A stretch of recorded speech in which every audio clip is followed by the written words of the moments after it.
Sanibonani umamkhulu.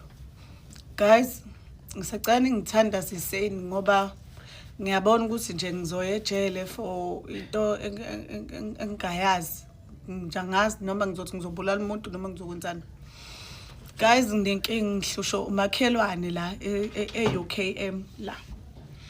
Ngenkathi ngifika la last year ngithola i-office kule building. Lamantombazana kamakhelwane ayeyichathela abantu lapha ngazane emshini ayachathana enzani. Mina ngafike ngayidayisela izinto ezehlukahlukene lana. Ngaqala ngamaphinifa, amaduku, ngeza ngesaluni, ngeza ngezinto zonke lezi eziherbal engiyidayisayo ezahlukahlukene. Ngithe ngibona kwamakhelwane sebedayisa the same thing engiyidayisayo. Akunayo inkinga yalokho mina. Yabo ukuthi badayisa izinto ezifanayo nalezi engiyidayisayo. Inkinga ukuthi manje ba-advertise ngama-video ami. Bahlangabeza ama-customer ami emaliftini bethi ikhona kwaZimdola bayibize ngoZimdola bathatha ama-customer ami. West part khona izinto abangayidayisi kulezi engiyidayisayo.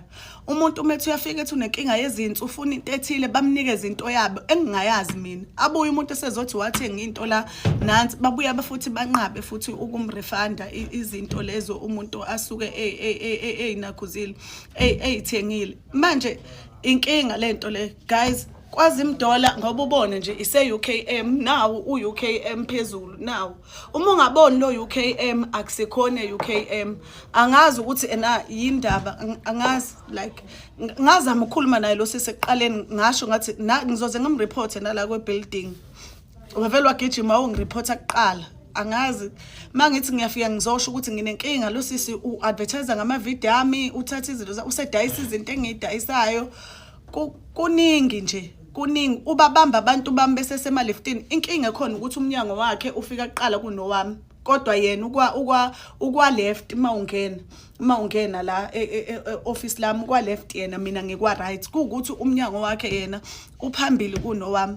Manje ama customer abuye senenkinga esebadayisela izinto ezwrong ongesizona lezi ezidayiswa yimina la yabo jike lapho angawa refund. Ngiyacela ingakho ngithi ngicela ningithandaziseni angisiye nje umuntu ohlubuko umoya kalula kodwa mina intombazane ngiyayishaya intombazane and ngizoboshwa very soon. Nizozwa kuthiwa ngiseyikhindini very soon ngoba sengikhathele ukukhuluma.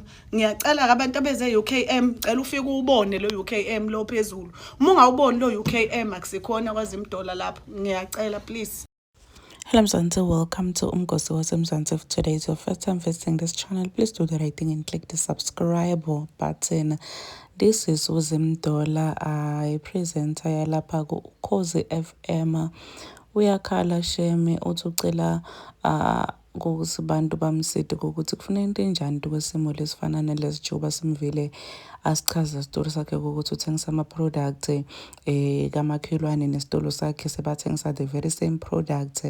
Actually they are selling ma-products akhe they're even using ma-posters akhe nema-videos akhe ukuthi ba-advertise bende ngazuthi nguye uZimdola. So uyasho ukuthi guys mvesa abuhlungu lenda kananzaba nokuthi kamakhelwane bathengise indola ethengisa kubani mase basebenzisa nema-video akhe konke lo lesabakwendako uthi akumphathi kahle sekufanele endeni kwesimo lesifana nalesi. Uyambona noma khuluma ngokuthi she's so emotional ukuthi imvisa abuhlungu ukuthi esidinga kade nokuthi endeni ngayave abantu Nkosi yami banetinhlitiyo letimbi. She's even saying ukuthi baze baye as far as kuhlangabeda ama-customers akhe kuma-steps customers akhe etatothenga bayawavimba bafuneka ukuthi bawathengisela bona lawo ma-products lawo.